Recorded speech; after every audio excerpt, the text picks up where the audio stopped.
Okay, so if we want to evaluate 0.5 to the 2, what is 5 to the 2?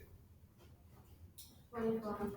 So 5 to the 2 is 25. This is 5 squared.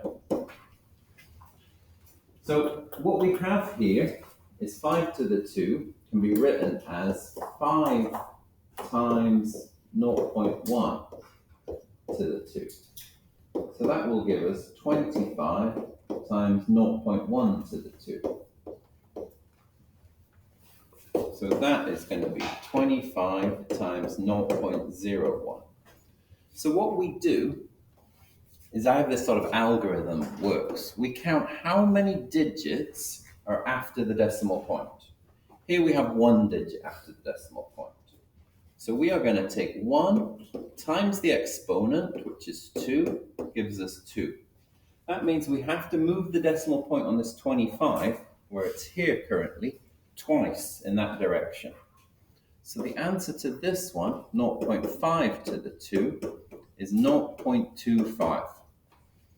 So the way I'm doing that is I'm looking at how many digits are after the decimal point, that's 1, multiplying it by the exponent, which is 2, and that says move it twice. Watch me do it for the next 2. Where did that go? Watch me do it for the next 2. So firstly, we ask ourselves, what is 3 cubed? This is 27. So now we ask ourselves, how many digits are after the decimal point here? 1.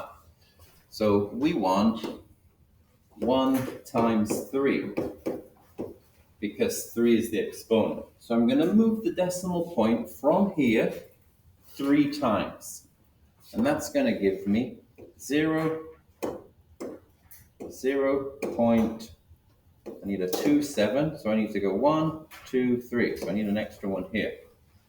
So now I have 3 digits after the decimal point. That's what this green calculation is here. So this last one's even trickier. We've got 2 to the 3. What's that going to give us? 8.